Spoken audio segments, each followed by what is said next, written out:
Hey everybody, welcome to another episode of Fearless and Free TV. I'm super excited to bring you this guest today. He grew up in a cult very similar to mine, so I'm really excited to hear his story from a male perspective because I have heard, the story of growing up in these polygamous cults from a female perspective, and it's always really, really good to get a male perspective on this as well. Before I bring him in, if you haven't yet, jump over to my website at victoriareynolds.com/free and pick up the free copy of my book, Rise Up. And when you do that, that also sets you up with my inspirational newsletter that I send out every week or so. Sometimes it's once a week, sometimes it's twice a week, sometimes it's once every couple of weeks. Just depends on how inspired I am and what new stuff I get to share with you. So jump on over to my website. I have my other books over there, as well as some programs and personal counseling that I do if you need some help on a one-on-one basis. So let's bring in my guest, Rulon Barlow. And I just discovered off camera, he prefers to go by Ru, which I think is really fun because it's very energetically, it's very fun and childlike. And so I'm going to bring him in and we're going to talk some deep stuff, and then we're going to talk some spiritual stuff as well. So let's bring him in. Hey, Ru. I know you have Rulon there, but I'm going to stick with Ru because it's very playful, and you strike me as being a playful kind of guy. Well, thank you. Well, I'm happy to be here. Thanks for having me on the show. Oh, you're so welcome. So you grew up in a cult very similar to the one that I grew up in. And you know what? It's funny because I've gone back and forth with the term cult because there is some misinterpretation of what it means. Really, essentially, you and I both grew up in closed religious polygamist communities. Yeah. So in my case, I grew up in this closed community in Montana that was completely... It wasn't controlled by the religion, supposedly, but no one lived there who wasn't part of it and who didn't believe in the dogma. So it was very programmed for this specific dogma. In my case, it was a place called The Ranch in Montana. And you grew up in a place we knew of as the Crick. Correct. And it's not the creek, it's the crick. The Crick. Some people say the creek. No, it's the crick. That's right. Got to pronounce it correctly with our Montana, Utah hick. Yeah, exactly. Twist to things, right? So you were born in, just for clarification, so the community I grew up in when I was around 12 years old, legally finally got its, and that was a story too, because there was some fraud involved before we finally got our township, and then legally changed the name to Pinesdale. So when you were growing up, the Crick was, probably already was, but it has the official name of two different cities. So it's called the Crick because of this creek that goes through it. But it's Colorado City, Arizona, which a ton of people have heard of. Maybe not necessarily my followers because they are still kind of newbies to what's going on in the world. Like Colorado City, Arizona, and then right on the border of Hilldale, Utah. So people could bounce back and forth between the two, depending on my understanding what it is they want to justify. So Colorado City, Arizona has been all over the news for years because of Warren Jeffs and all of his hoopla. But you don't really hear much about Hilldale, Utah, which I find interesting because it's really the same community. Yeah. Yeah, it's interesting that, during in 1953, there was a raid on the community where it was a really popular topic amongst the community there because not much went on there. I mean, as far as exciting, I guess. And so we talk about, the 1953 raid and all these things, but Utah wasn't affected as much because it was actually Arizona. And so the people who actually went and ran across the creek to the other side of the state line didn't get put in prison, some of them. And so definitely Colorado City, Arizona has this stigma of like this fundamentalist cult. And it was, but Hilldale, Utah actually did have that as well. But it was definitely, the name Hilldale doesn't strike the same chord in the collective as Colorado City, Arizona, or Short Creek, as it was called in the beginning.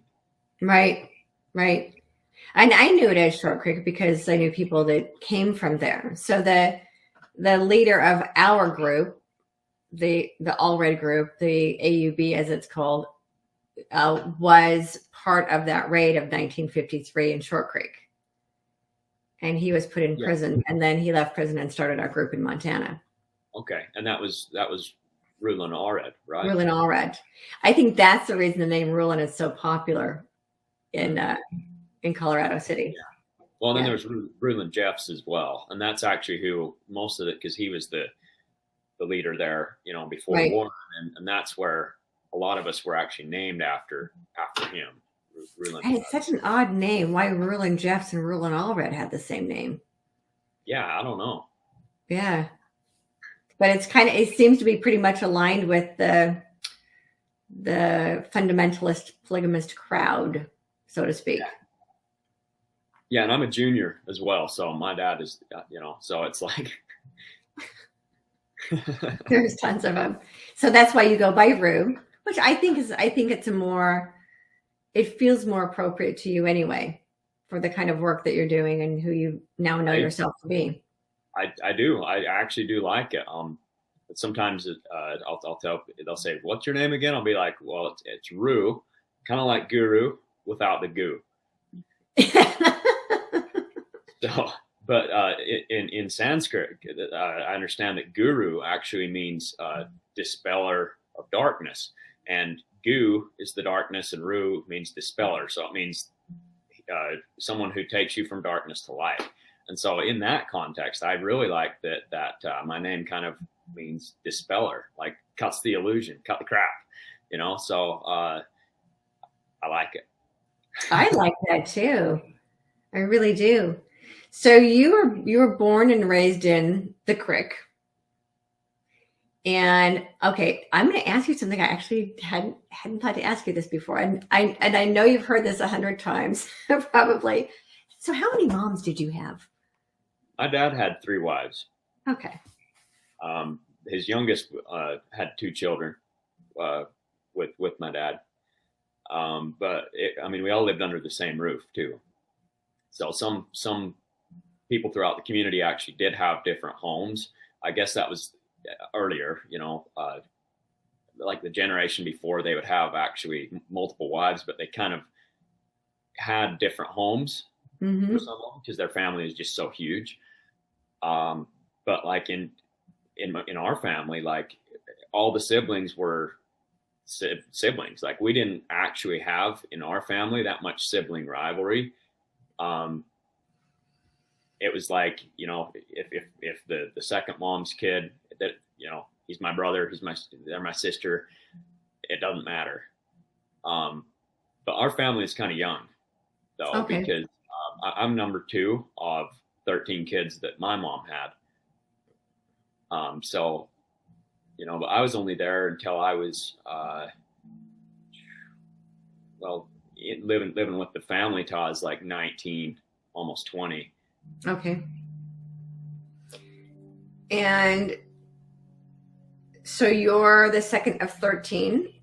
Is your dad still married to all 3 of his wives? No. He got sent away by the church. They I don't know exactly how they were getting the information or whatever, but Warren was in prison since 2008. 11. I think it might have been. Well, he went in 2008, and then he got out of the Utah prison, and then they got him again in Texas, and he's been in since 2011. But it was actually from prison that a lot of the community got broken apart, and there was so much messed up stuff that was happening that I remember. Even though you grow up in it, like you have an intuitive sense that something's not right here. Even though all the evidence and people can parrot phrases of, oh, God and the prophet always and only do right, and and they're infallible, they'd be taken in death or whatever before they could lead the people astray. Some of that just didn't make any sense. I'm like, no, I don't know, so I was always kind of questioning it, and it got me in a lot of trouble with my teachers, with my parents. So how there's the little little Johnny in the class, right? That's always distracting, asking the questions. And if you don't know little Johnny, then it was probably you. Right. And then it was me. It was definitely me. The one that the parents would say, maybe stay away from him because he's distracting or whatever. So, I got called the bad influence because we ask questions, right? We ask questions. You're not allowed to ask questions. And so then if you ask questions, you're considered a bad influence. So, yeah. And then some of us, they'd say, don't ask questions. You'd be like, why not? Why is it wrong to ask questions? And then they're like, did you hear what I said? Yeah, but why? Because I said so. Because I said so, and that's how God said it. And don't ask any more questions. Yeah, I got told that one a lot. I was like, what? So nobody had an answer for me. I finally stopped asking because nobody could give me an answer that made any sense. Yeah. Yeah, and you can tell probably too that a lot of people were just parroting the exact same phrase. Like they hadn't actually thought about it themselves. They're just they literally just downloaded it and they're spitting it out, and they haven't thought about that answer. And you try to ask them like, where did that idea come from? They're like, oh, you can't question. Right. Really? Right. So, so your dad got excommunicated, so to speak, from Warren in prison. Did he split up your family? Because I know that was a thing where they were splitting up families and giving wives to other men. Yeah. And that was one thing that didn't make sense to me, even before I decided to leave, is I saw that a lot throughout the community. Like, oh, these guys, they're not this last name anymore. All these, two of the moms from this guy get given to that. This happened with my grandfather, actually. We were Barlows. And then all of a sudden my grandmother, Lucy, got given to Richard Allred. And so they told us our last name was Allred now. And I'm like, I never accepted that. I'm like, no, I'm not going to go by that, Right. But to answer your question though, Dad, they didn't split up our family, like give them to other people. That was one thing. Our specific family didn't get that. But I saw it a lot. A lot of my uncles' families got broken up, so it was definitely saw it a lot. Yeah, and I gotta wonder about how traumatizing that's got to be for especially the little kids who are like, well, this was my dad, and then next week they have a different dad, and then they go off on another whim, and then they have a different dad 6 months later, and these kids were getting schlepped back and forth. It's a completely different kind of human trafficking, but it's still human trafficking. Yeah. And so these kids really have no sense of identity. Well, plus they also belong to the religion, right? So yeah. So you left in what year? 2014. 2014. Okay. And where did you go from there? So I well, a little bit of a backstory. So I'd been working out of town, since I was 14, just, construction and back and forth. And so I had a pretty good idea what was out there. We called the world out there, right? Mm-hmm. And it was so much more appealing than what was in there, singing the only songs that we got to sing was the hymns. Right. And they were boring.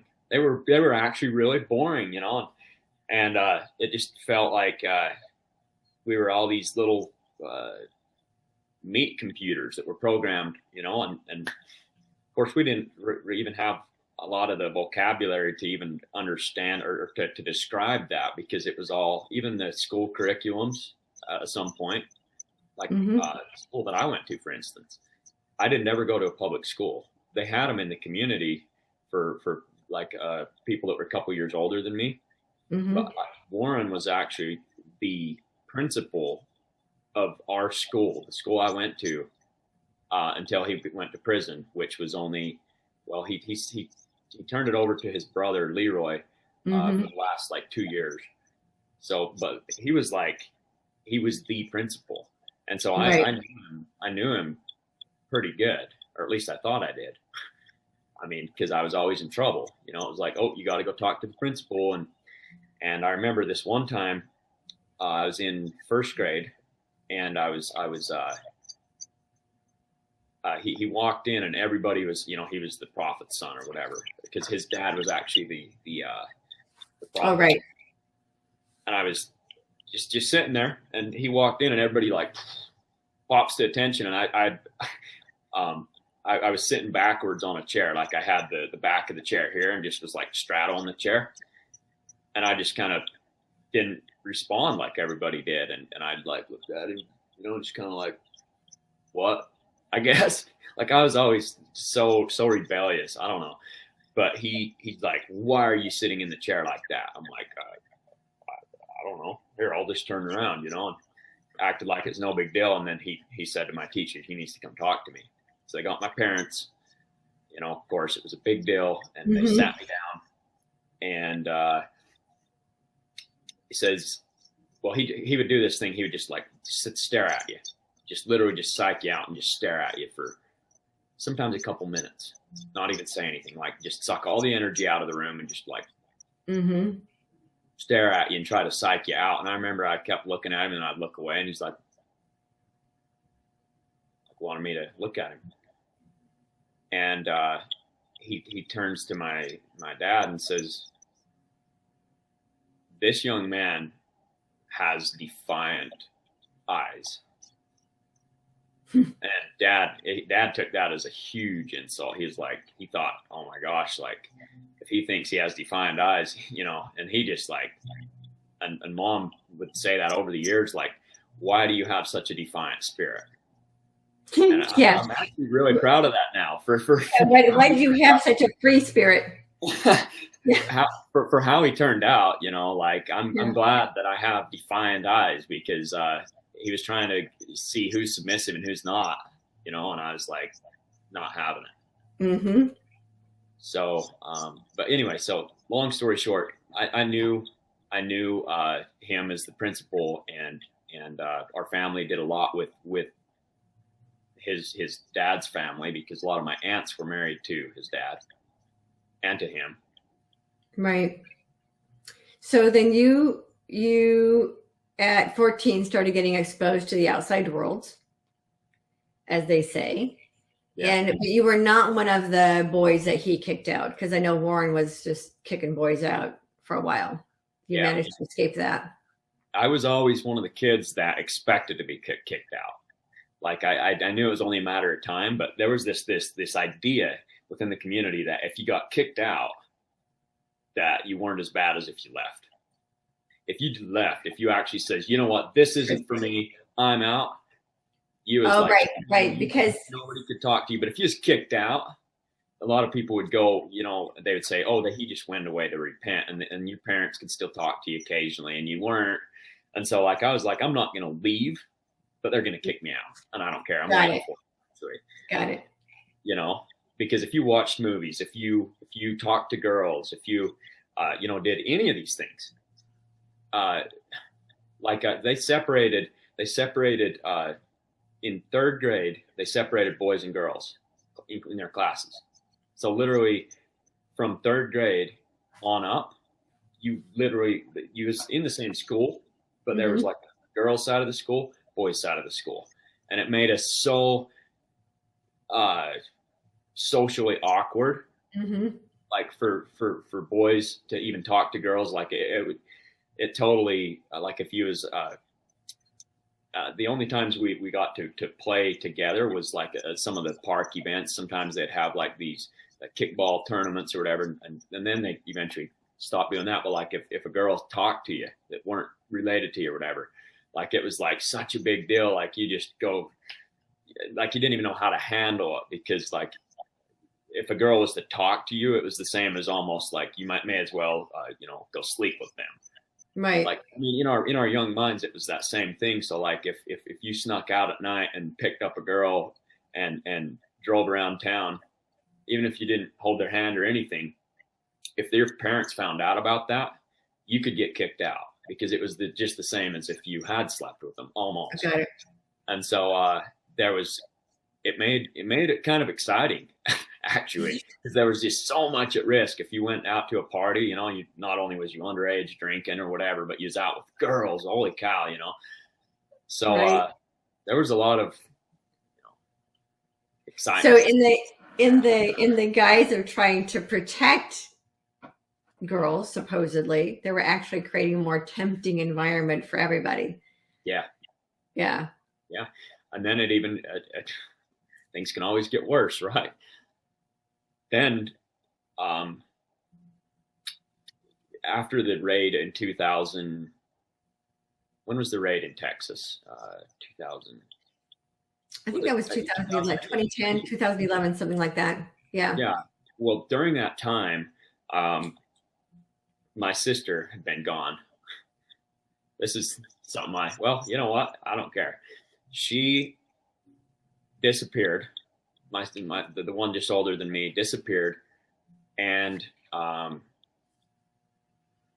she was 14. She was almost 15. I was like 12. And we got told she went on a mission. There was all these young girls around the community that were disappearing. Mm-hmm. You know, my aunts, my cousins, and oh wow, they qualified for Zion. We was told they got to go. Right. We didn't know. But then when the raid happened, and actually a little bit before that, they were allowed to write some letters, and she signed her name, Loretta Jane Jeffs. And you know, and I remember I looked at that and I was like, it didn't even register that she was married to Warren. I just thought, wow, I didn't know she's married to a Jeffs like that. But then it was so hush hush, and when I confronted Mom about it, I'm like, what is this Loretta Jane Jeffs stuff about? She just, oh wow, she didn't like that. But so I kind of knew. But during when the raid happened, then she got to come back. She weren't quite 18. She got taken with the children. But she was, I don't know what number wife. She was. Yeah, I don't know how many. He ended up having like 80 wives or something. Yeah. Yeah, and so, I mean, I didn't really think too much into it back then. Like it was so commonplace, but it seemed wrong, you know. Well, anyway, she came back, and as soon as that happened, our whole family just literally wasn't even a family anymore. And we had already, you know, I grew up in the school where it was like boys are here, girls are here, that type of thing. But then all of a sudden, girls live downstairs, boys live upstairs. Family class, boys sit in the front row. They get there first. Girls come sit behind. You can't sit on the couch with your sister, like that, all that type of stuff. And it was so weird. It literally. And this was after Warren was put in prison. Yeah. Yeah, he went, like, he was already crazy. After he got put in prison, he went completely insane. That you know, I remember he was just breaking up families everywhere. Yeah. From prison, which is fascinating because most other people would think, well, once the leader goes to prison, that his religion falls apart. I think he had actually even more control from prison. And he started breaking up families. And I remember he was telling men they weren't allowed to be with their wives. They weren't allowed to have, right? Yeah, they weren't allowed to touch their wives. Yeah. And no marriages were allowed to happen while he was in prison. So a bunch of us were like, well, that's great. That means there aren't going to be any underage marriages happening. So that actually ended up being a good thing for a lot of girls who at 12, 13, 14 years old would have been getting married, of course. That it ended up being a good thing for all of them. Yeah. But yeah, he just went crazy, even more so. Which for me, like, I've really had to wonder if there's not a huge hole in our justice system, because, like, think about this: when someone's in prison, right, they have certain phone privileges, everything's recorded, and I don't know if these people just thought, you know, the guards and the censors, right, just thought this guy is nuts, but you know, we were forking out a lot of money so that they could do that. And they would tell us, they would be like, every young man that's 12 and older that holds priesthood needs to turn in $1,000 a month. Mm-hmm. And some of us didn't even have it. but we did everything that we could. And they would even say, max out your credit cards, refinance your truck, do whatever, and God will make up the difference. And I knew people that had the resources that they did that. They put themselves in massive debt so that he could have these extra phone privileges and stuff. Because, the good work must go on, and there's attorney fees anyway. But yeah, and I know that he was having women turn over their like their welfare checks and their food stamps and all that too. Yeah.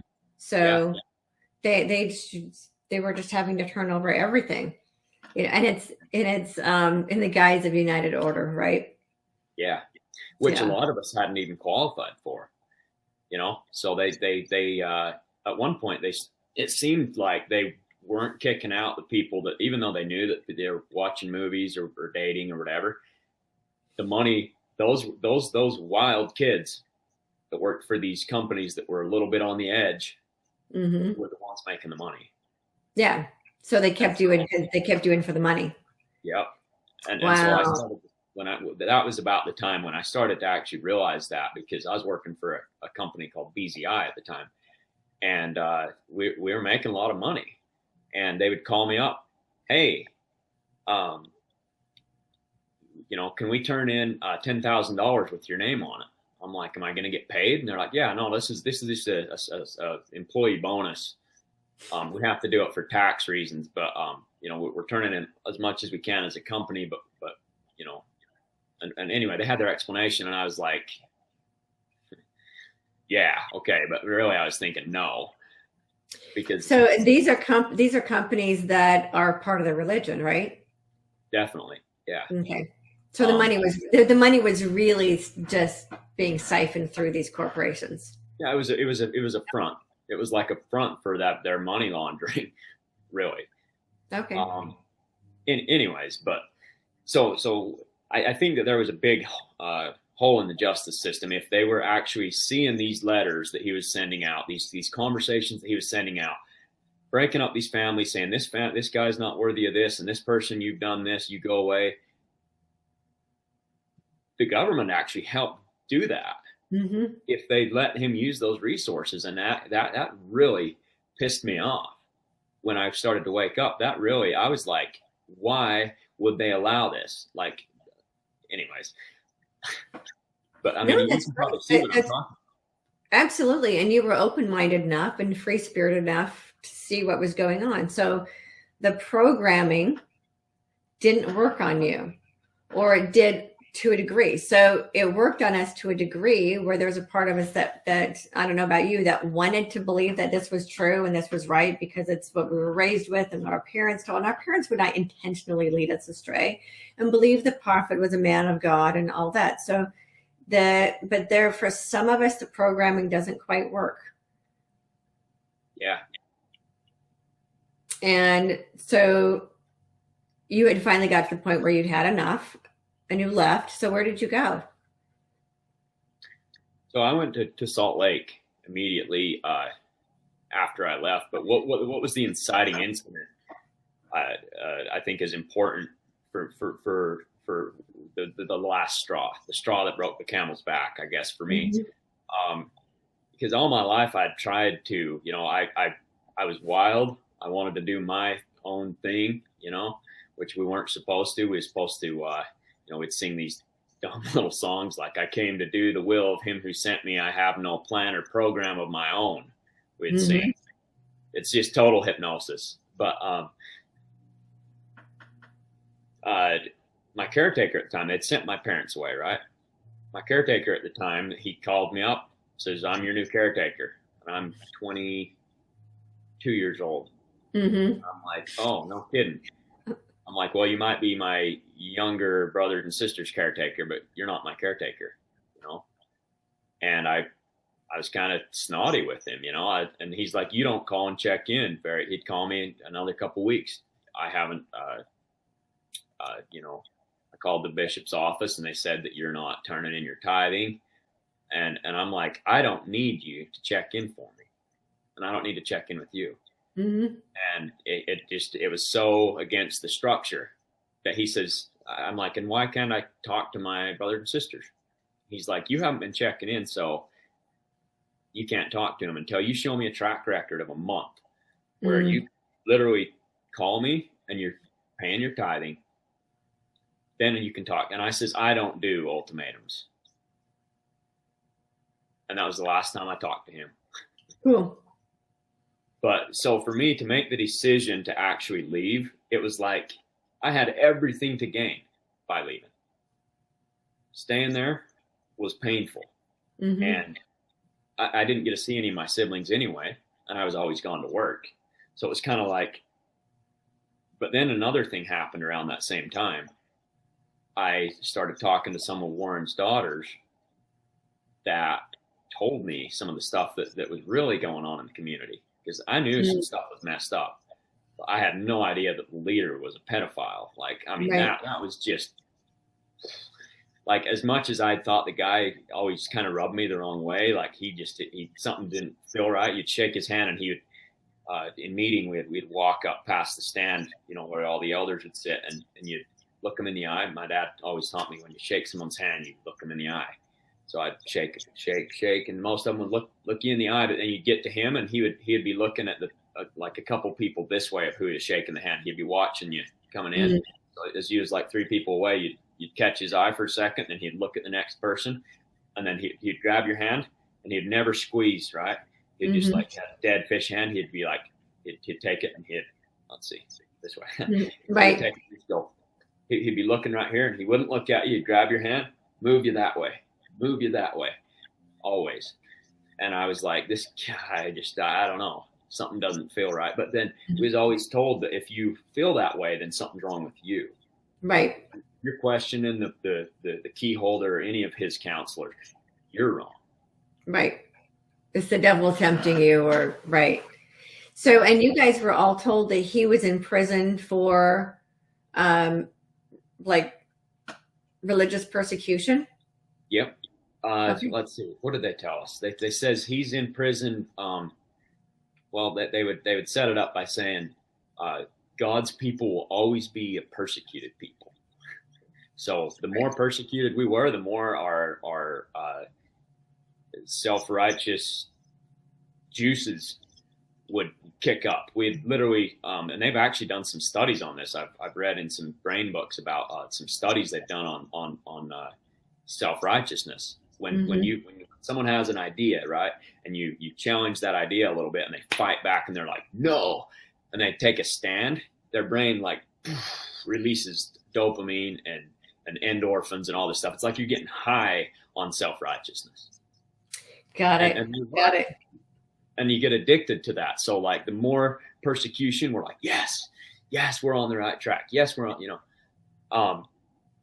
I kind of went off on a little side tangent. I actually like that you said that, because there is kind of a persecution complex in a sense, where that self-righteousness, need to defend their beliefs. And that's actually not limited, of course, to these little cults that we grew up in, but that's kind of all over the place. And it prevents people from having an open mind and being able to have conscious, loving conversations with people who are different, because people are so obsessed with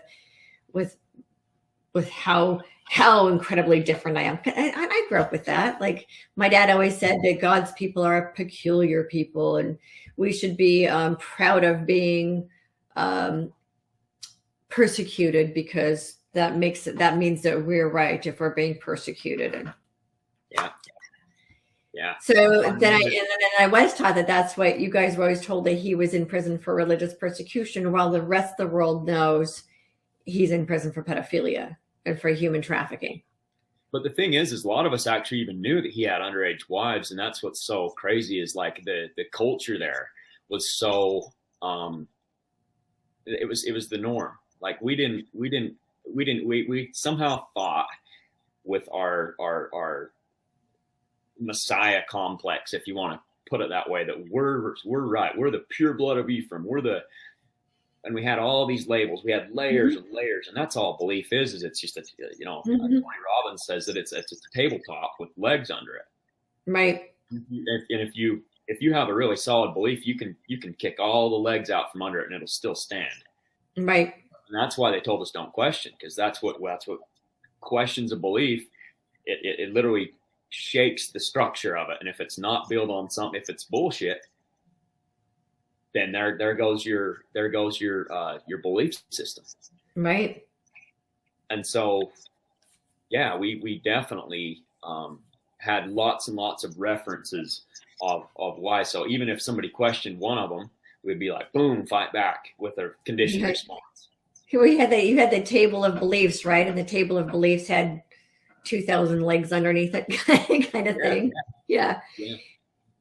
So, and it's interesting you say that about the pedophilia, because I grew up the same way. Like girls all got married at 14, 15 years old. So as soon as a girl turned 12, it was perfectly okay for men to start checking her out. And that was normal. It was just, as girls, that's how we were raised. It was like, well, you grow up, once you become a woman and you start, your cycle, then that means you're available for marriage. And the idea of pedophilia wasn't even in there. And I think when the world finally got hint of it, then they use the term marriage, because we know they're not really married. You're spiritually married, as justification for the pedophilia.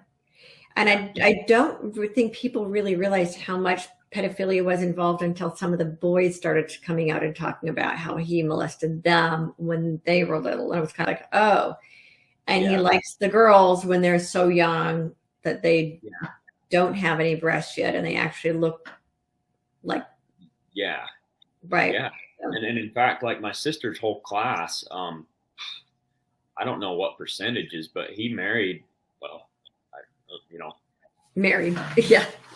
A lot of them married him. And so there were some of these, as he was the principal of the school, he would keep an eye on, and he would take the cream of the crop. Mm-hmm. I mean, not to say people were just like potatoes or whatever, but like he would literally, and that's part of the reason we weren't allowed to date. It was all arranged marriages. You weren't allowed. Oh yeah, because he wanted to pick the best of them for himself. Yeah. Yep. The ones that had the spunk and stuff, he would try to whoop it out of them. He'd try to get them break their spirit, conform, and he did. And a lot of them did, and it's sad because some of them were such bright spirits, like they had so much energy and stuff, and then they come back and they're literally just dead. Yeah.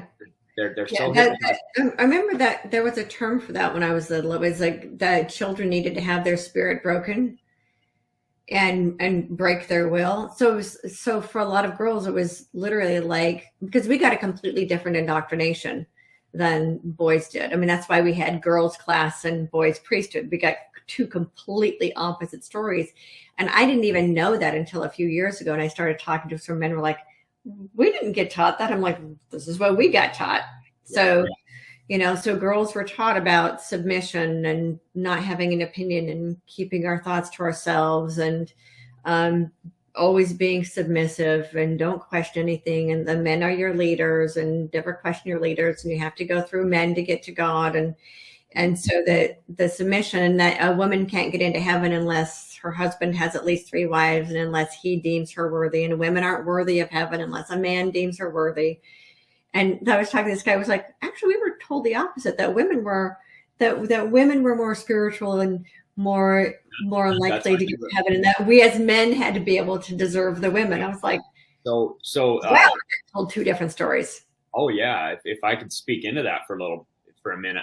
I remember asking my mom once, I'm like, so what's this whole thing about becoming a son of perdition? What if you're a girl and you're bad? She says, well, the things of God can only be understood by the spirit of God. And then all these little phrases that they didn't actually really even think about what that meant, but they would say it. There's no answer. And she would say that a woman, when she gives birth, faces death. And so like that automatically, she kind of made it sound like women automatically go to heaven.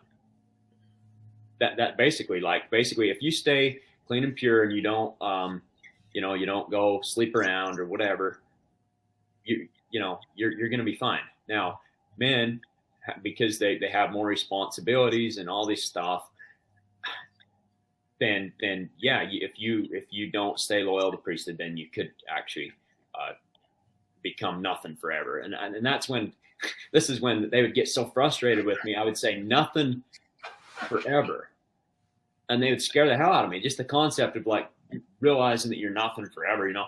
And I remember, but if you play your cards right, you get to be a god. Yeah.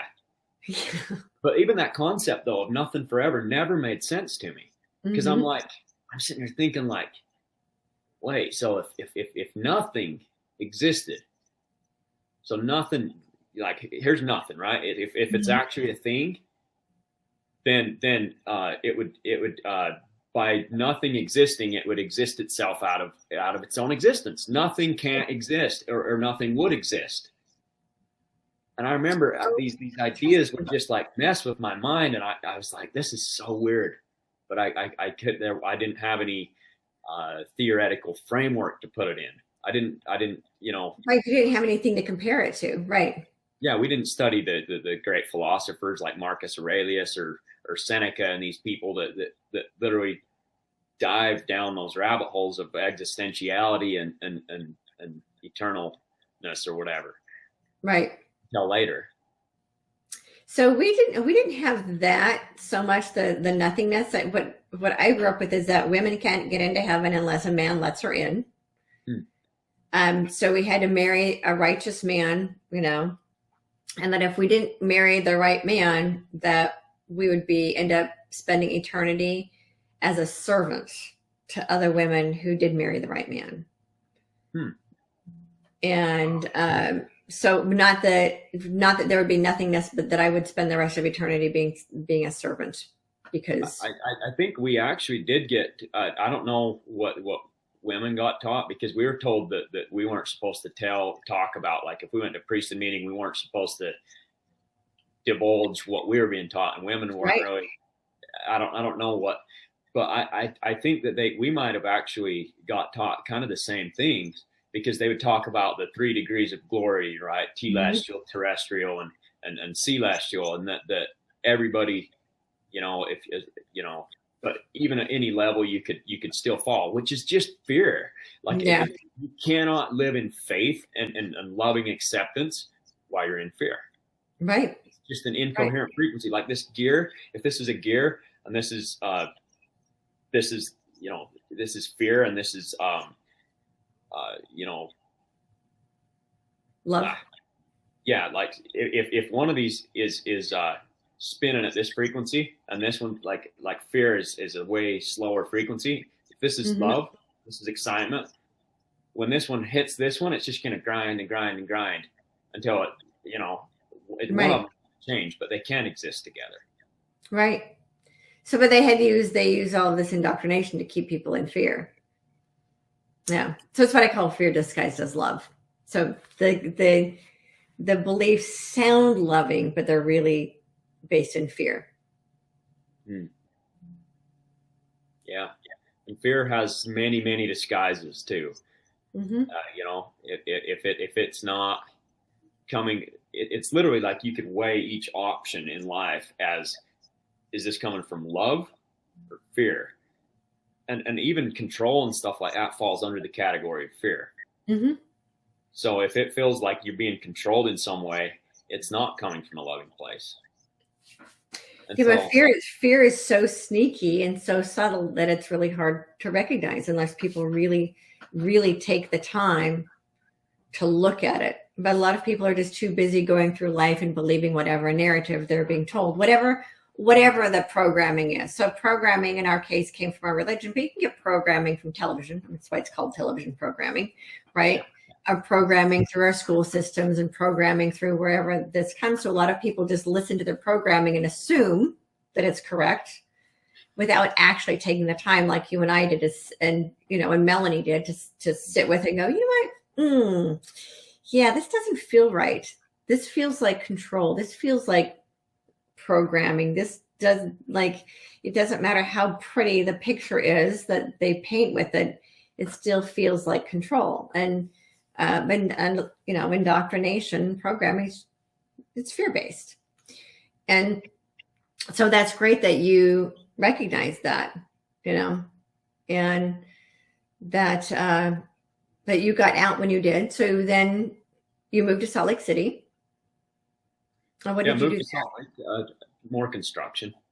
So there? Okay.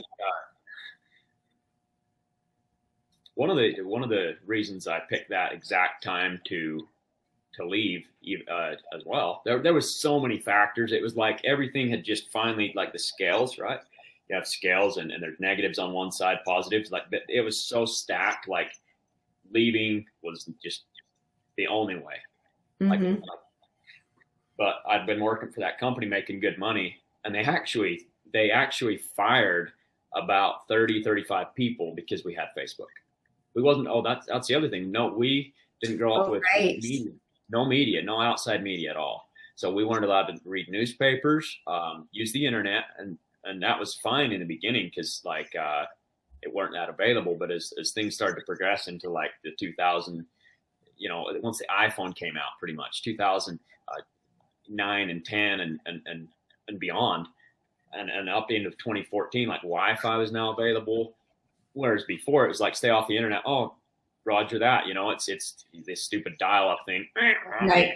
This old internet. So, but we weren't. Anyway, so you were expected to have a phone for communicating, but the phones now are all smartphones. So it's like the internet temptation is right in your hand. Yeah, and they actually in the beginning told us that we had to turn our phones in. And they would go in there and rerun some software type thing, make it so it never gets any updates, and disable the internet function. And just more and more control. And then text messages started being a thing. They told us at one point, no texts. Right. So, but then it was too much. They couldn't. Technology and stuff was accumulating at such a rate that they, even with all their ideas of they couldn't control it. It literally just got too out of hand. Right. Emails, like it, to even have a business, to keep making money, to turn in money, you had to use the internet. And so, yeah. But anyway, so we got fired for having Facebook, and I was out of the best job I'd ever had. And at my wit's end with just everything. I was just like, this is absolute craziness. And I moved up to Salt Lake, and I'm really grateful for the way that the synchronicities that lined up during that time. Because I know a few people who, when they left the community, they literally went through this dark night of the soul, like immediately, where they literally just had their whole paradigm. This is like how life works. This is what it is. And it just shatters. And they don't know where to go. They have no guidance beyond that. And here's this big, scary world that we got indoctrinated was like going to just like chew us up and spit us out. Right. And they'll literally go from that point and be like, okay, cool. No rules. They'll throw everything. Some people would literally throw everything out. They throw out their just everything. They get go try all the drugs, try everything, and then some of them come back around. I mean, kind of stabilize, and some don't. Some of them kind of go a little crazy. I'm really grateful that I ran into a friend at that time that was living up there in Salt Lake at the house that I was living at. His name was Darren, and he'd just come back from a weekend with Tony Robbins. And I had never seen anybody so fired up. I knew him, when he was younger, but I didn't really know him, that much until I started living up there. But it was the same week that I moved in. He came back, and he was like, I couldn't imagine somebody being any more positive than that. Like he was literally like, starts telling me these stories. Dude, you can do anything you put your mind to. And I'm like, anything, huh? And he's like, dude, you think if there was some hot coals, you think you could actually, in your mind, imagine cool moss and walk across those without getting burned? I'm like, no. And I'm like, I'm sure it's possible, but I mean, like, maybe for a monk or something that has all the time in the world to literally, he's like, no, dude, I did it. My dad did it, And he was just totally ecstatic. And I'm just like, I didn't even know how to even communicate. I just thought he was crazy, for a little while.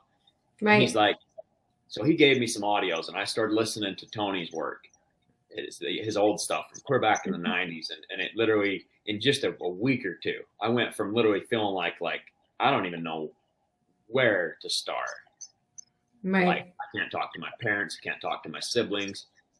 I'm out here. I feel like I'm all alone. The world is at my disposal in a way, but I don't have education. Like, I don't even have a GED, Right. like I was thinking all these things, but I'm like, holy crap. Like, just the Tony frequency. If you've ever listened to his work, it'll pull you out of a bad state pretty quick if you learn the physiology and the jumping up and down. All he's a lot of fun. But I'm really grateful for that, because it helped me at a time in my life when I needed it really, really much. Well, he does a really good job of deprogramming. I mean, really, that's really what NLP is. So in through the work that he does, he's actually helping to deprogram all that programming that you were raised with. You grew up like me, with the belief of God's got your life all planned out. You don't play any role in the direction of your life, and don't even think about playing any role in the direction of your life. Right. And so then we hear these stories of everything is possible. And at first, that was one of the first messages I heard. I'm like, what? Yeah. What? I don't get it. How is it that I can actually do something with my own life? How? Because we heard such a completely different thing growing up. Oh. Yeah. I'm a huge fan of the self-improvement industry. I discovered it in 1987, but, and Tony's done, he's one of those people that has tremendously impacted millions of people all over the world to help them wake up to what's really possible for themselves. So that's cool that you discovered him and it clicked. For sure. And around that same time, within maybe a month of discovering Tony, and whenever I lock my teeth into something, like if I discover something that's awesome, like I get like obsessed with it. You know what I mean? So like, it was like everywhere I went, I kind of told myself that my mind, I hadn't been tending the garden of my mind very good, and I had a lot of catching up to do. And so I was listening to those audios at work whenever I could, with one headphone in. Every time I got in my truck, first thing in the morning, like I was just like, I decided, well, if I can get brainwashed, why don't I brainwash myself with what I want to be hearing? And I kind of brainwashed myself with positive. Like I tried listening to the radio for a second, and I'd hear some lyrics. I'm like, yeah, my dog ran away and the cornbread's burnt. Okay, more Tony. Yeah. But about a month later, one of my good friends that I was working for at the time told me about this sound class, this meditation thing that he went to. And he's like, yeah, I can't even remember everything he told me, but he's like, yeah, we did all this crazy breath work. We put our hands up and like doing all this breathing, and we almost passed out. And then we laid on the floor, and he played these bowls, and you couldn't tell where the sound was coming from. And I don't know what it was, maybe just his excitement about it, but something, I was hooked. I'm like, I got to go. Whatever this is, you're so excited about this, I've got to go check this out. And as he started telling me about it, and he says that, yeah, it's something about the chakras, and I'm like, what's that word again? Right. And I looked it up, right?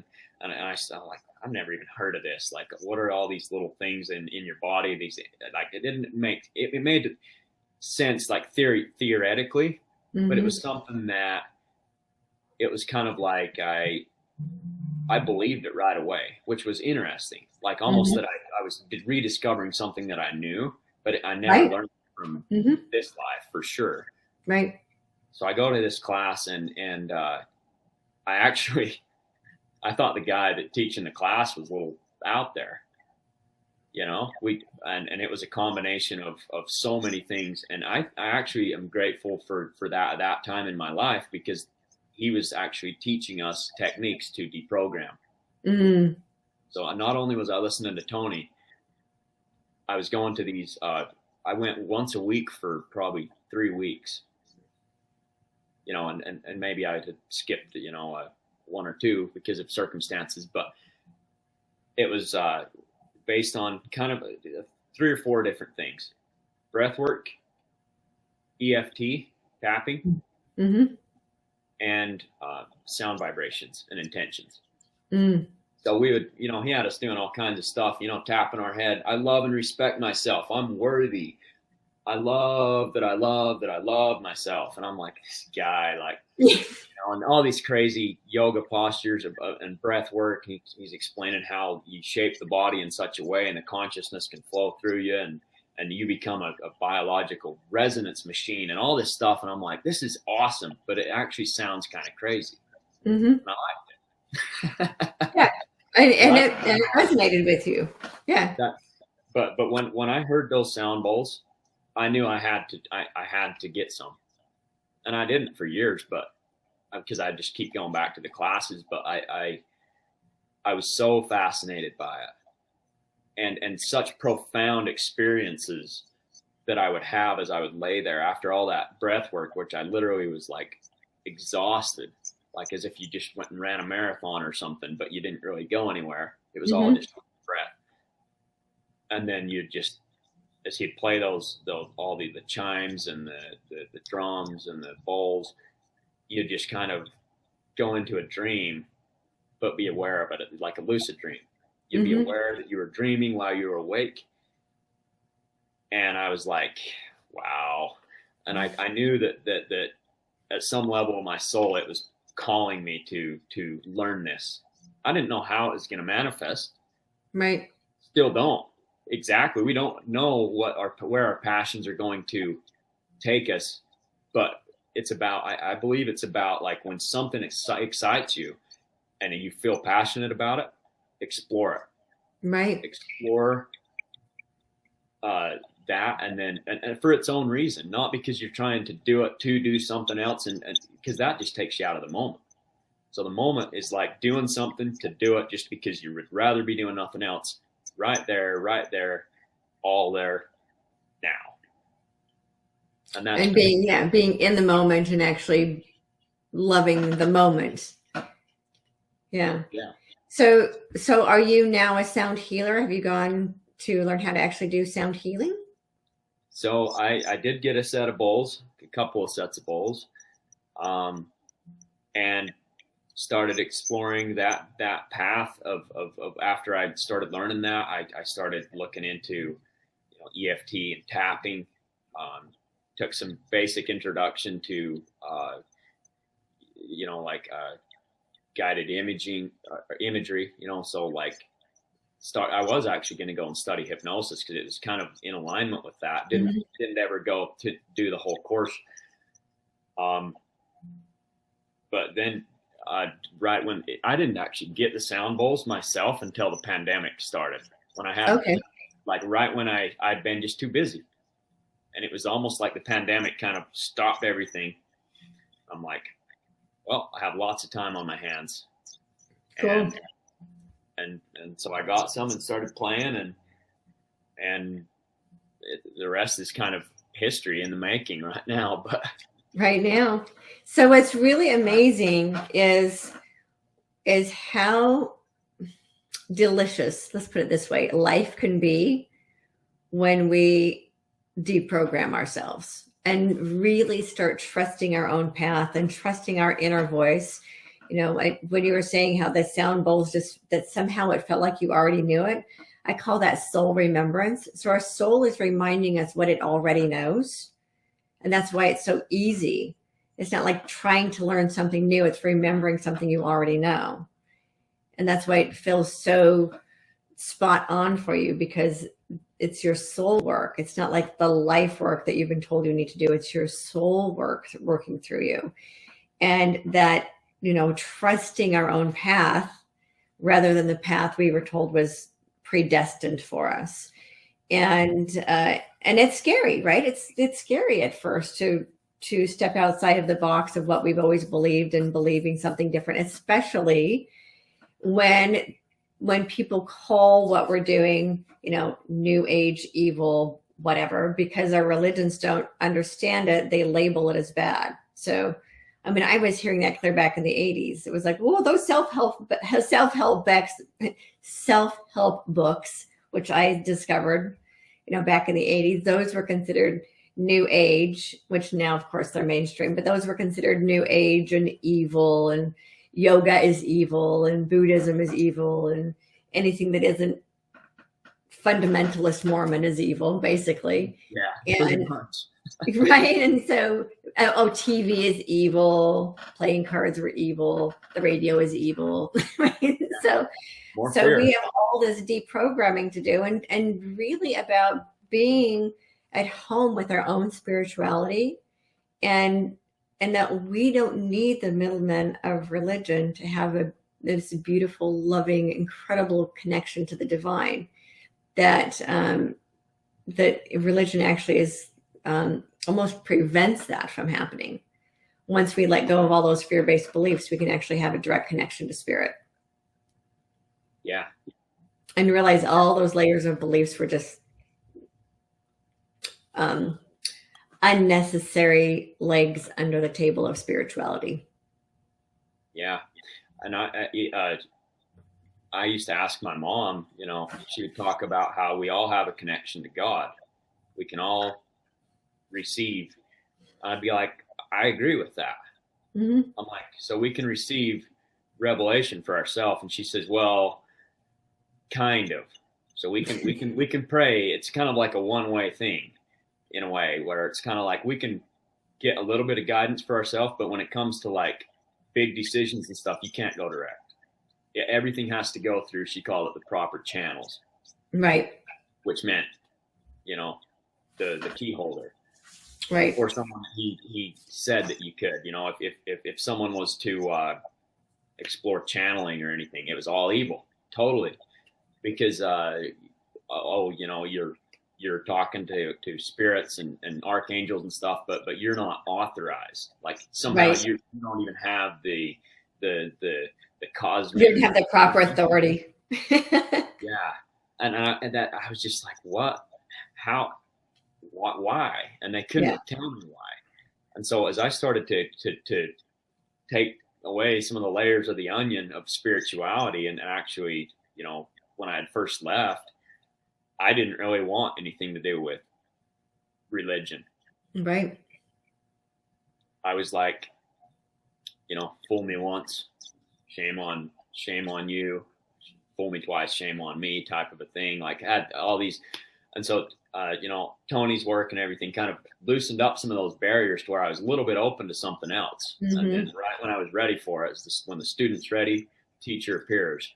Right. And for me, it was the subtle energy work, learning about hearing stories of people that do Reiki. I didn't even know about channeling until later, but started hearing about this body of work called the Law of One. Mm-hmm. That's channeled by this Carla Rucker, this entity called Ra, which they claim to be the ones who built the pyramids and stuff. And that then, of course, I was like, pyramids, that's awesome. I've always been fascinated by Egypt, right? Mm-hmm. People would ask me, where do you want to go? Egypt. I'm like, why Egypt? I don't know. I think you were actually in Egypt once. That you strike me as, oh, that's why you were so drawn to the bowls too. Okay. Well, you were actually an ancient Egyptian. Yeah. In one of your lifetimes. Yeah. Because as I started studying into sound and vibration and Egypt, which is all just like pieces of the passion puzzle, like it's like, oh, I love this, I love that. Oh, these actually fit together. I found out that the Egyptians used to have a resonance chamber. Apparently the Nile used to flow. It's quite a ways away from the pyramids right now, but it used to flow by the pyramids and maybe even under the pyramids to some degree, or there was some passageways. And I heard that they had this room. I don't know which pyramid. It could be the Great Pyramid, but that they would put sick people in, They didn't need any doctors or anything. They just put them in there, and the vibration of the room would heal them. And of course, my mind from the programming was like, well, maybe that helped, but of course there's more to it than that. Mm-hmm. Of course there is. I mean, all these things are tools. These bulbs don't heal you. Right. They're tools. They're tools that allow yourself allow the body to heal itself.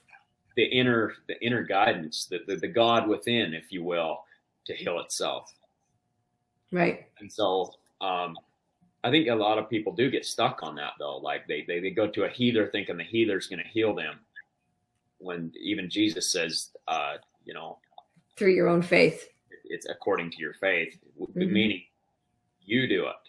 Like I'm here as a conduit. It's not from me, but through me. Right. Or like you're just. Right. And so you can't really take the credit as someone who is a healing practitioner. You can't take the credit for the healing itself, because if you do, that's just the ego. That's your very smallest part of yourself trying to be like, look at me. Mm-hmm. When it's you're just an instrument in that right. way. So like I was like you too, where I didn't want to have anything to do with religion, because I thought religion and spirituality were the same thing. And once we learn how to separate dogma from spirituality, then that's right. Freedom. That's what set our spirit free to be all we have the ability to be. So we kind of let that other fear-based dogma by the wayside and trust the path of our own soul. So are you going to play some bowls for us before we have? Because of space, I didn't set up the whole 7. Oh, that's okay. Shocker, I have 4 of them here.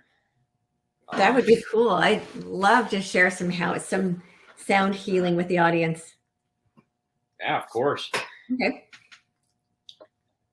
So one thing I usually like to do before I start any energy work is light a little bit of sage or Palo Santo, just to kind of set the space, because whenever we do energy work, we sensitize ourselves to the spirit realm. We're always in spirit, but just to make sure that we only invite the light, because the realm of spirit is vast, very vast. You want to make really sure that everything's coming from a loving place, not a place of control or fear. Right.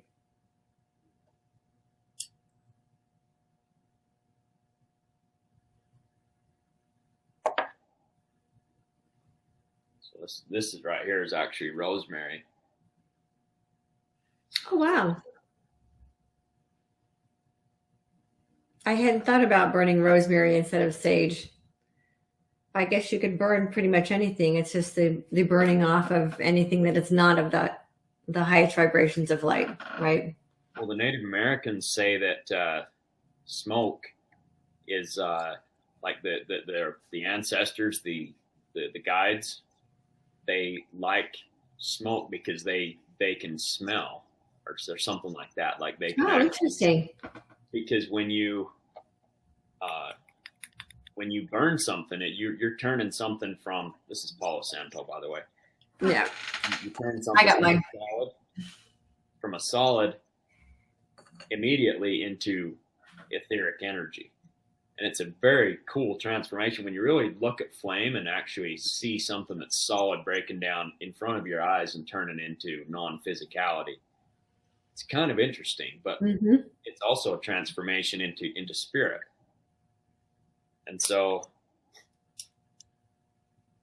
fire is one of the most powerful elements. I mean, with all being equal, nothing's really more powerful than anything else. It's all relative, I guess. But watching wood burn or something burn is the same chemical process that's happening watching metal rust. It's just faster, just quicker. Right. So this bowl right here is the 5th chakra, throat chakra. And this one allows us to speak our truth.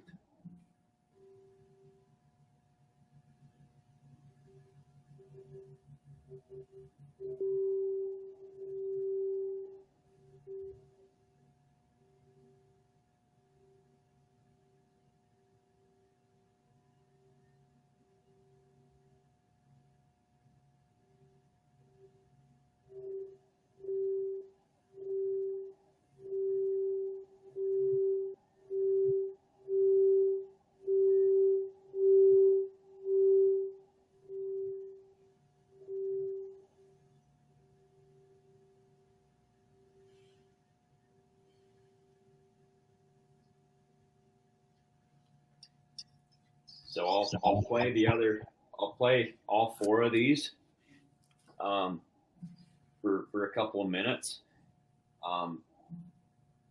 If the best way to really feel the vibrations and the sounds is to shut out everything else. Like literally just tune into the sound itself, but use as many of your senses as you can to not only hear the sound, but literally, I like to actually listen to the silence. The sound will take care of itself. As you listen to a song, you think you hear the notes, but you wouldn't hear those notes if there weren't a screen of silence background. So if you listen for the silence, tune into the very most subtle sound you can hear, all the rest of it will come in, and it'll also open up your heart. So you're actually not listening with just your ears, your heart.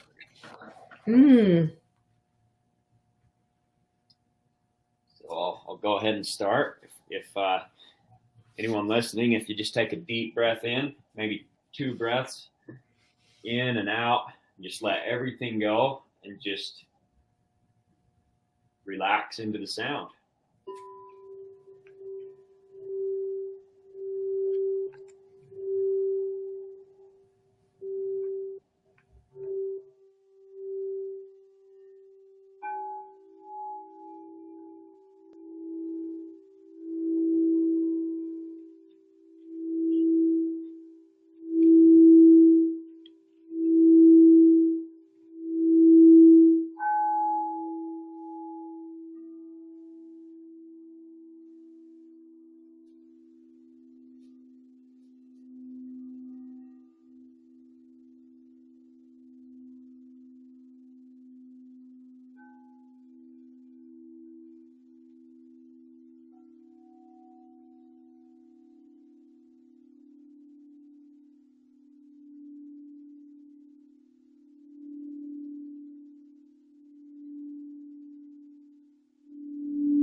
That was great. I could feel it in my heart, especially the two big bowls on the end. Yeah, that's the base and the sacral chakra, the two first, the red and the orange. And I think right now, a lot of humanity, a lot of us live in. Sometimes the energy doesn't get up past the third chakra. We kind of get Right. trapped in these, the fear, and our creativity gets blocked. And then our third one is kind of our sense of our self-expression, our self-worth. Those three we kind of just cycle through. But when we can open up the energetic pathways into the heart, once we can get the energies into the heart, then it usually flows beyond and all the way up through, and then we stand up. When we're living in our heart, we actually end up speaking our truth more. We're more intuitive, and we're more connected to source. Right. That was wonderful. Thank you for sharing. So how would people get in touch with you if they want to have a session with you? So direct message on Instagram or Facebook. Those two would be the easiest. Instagram is just my name, Rulon Barlow. Same with Facebook and YouTube. Okay. My YouTube channel is just my name. So, okay. So I'll put your contact links in the information below as well, so people know how to get in touch with you. And great.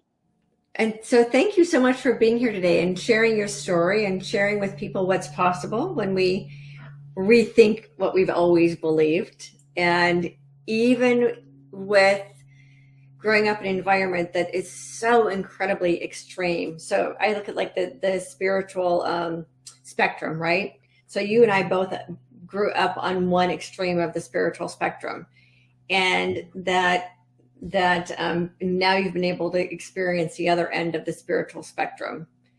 And that sometimes growing up in those really, really far and deeply controlling, deeply programmed environments, our soul actually kind of puts us there so that we can do the work we're here to do, which is on the other end of the spiritual spectrum, to kind of teach people the part of the process is to help teach people how to move into their own connection to spirit. Yeah. Without all the fear-based dogma and it's not that I'm anti-religion. Everyone's soul is exactly where, or every person is exactly where their soul wants them to be. Is that this particular time of humanity, a lot of people are outgrowing their religions and moving into a higher understanding of spirit. And so I'm very grateful to you to be a part of helping to lead the way for others to be able to find that connection to spirit within themselves. Yeah, thank you, and you as well. I'd love to meet people who are on this path and this journey, and as you were saying, outgrowing religion. I think the only religion that we should be practicing is the religion of love. Absolutely. Because that's one that can never lead to us astray, and realizing that we can never actually be disconnected from spirit. We can it's kind of like to use a computer analogy, it's like Wi-Fi. It's always on, and you can turn off your router and disconnect your immediate connection, but you actually have to be connected in order to create the experience of feeling disconnected. So we're always connected. Mm-hmm. We're always connected to spirit. We live in spirit, and then we manifest from spirit into physical form as we are now. But then when we go to sleep and everything, we actually live more in spirit than we do here. Like this life is just the temporary it's like it's a very elaborate computer game. Mm-hmm. Yeah, I refer to it as a game all the time. And this is just an avatar. Yeah, that movie Avatar was so good when he gets in the pod and then goes back to who he is. Sometimes I wonder if when we sleep it is that way. You know, when we go to sleep, if we actually go somewhere else and we're like, hey, you know, it was kind of crazy. That was some really cool graphics. You did a great job at pushing my buttons today. Can we work on this other thing tomorrow? Maybe push this and that button because we need to grow in this area. You know? Right. Right. Yeah, it's really interesting when we look at life like the most complex game ever written. Then we can learn to not take it so seriously because it's just a game. Yeah. Right. And we can constantly be tuning in and asking, okay, well, what's the best move for me now? Do I go here? Do I go there? And listen. Because as you said, spirit's always on. We just have to listen. Yeah. Just gotta tune into it. Yeah. Yep. It's always there. And what's awesome about that is like they say, what's wrong is always available, but so is what's right. It's just about using the mind like a receiver. If you're listening to the radio, you can't actually be listening to two channels at once. You have to tune in one, and if you're on a bad frequency, you can't try to yell at your radio. That's not going to do any good. You actually have to change it to a better one instead of trying to fix the one that's on. You know, you can't really fix it. It is that it is. You need to just get on that other frequency, and that's what all of this work is about. Is tuning the body back to its natural frequency so that we can have the energy to actually go out and manifest our destiny. Cool. Well, thank you so much for being here, and thank you for sharing your story and sharing your gifts with us and your music. And yeah, it's been really great meeting you and hearing and comparing, the contrast and compare of your story and my story, because it seems to me that, that a lot of women have left polygamy. They don't really hear about it so much from the guys. And so I really, really appreciate hearing the story from your perspective. Yeah, absolutely. Yeah.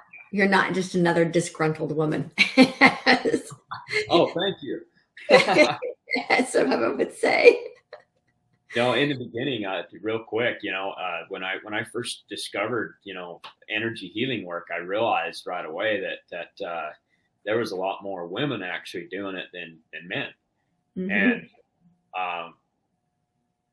at first, it was kind of a sticking point. Like, I'm like, I really like this. This is pretty cool. But, the old male ego comes in. Right.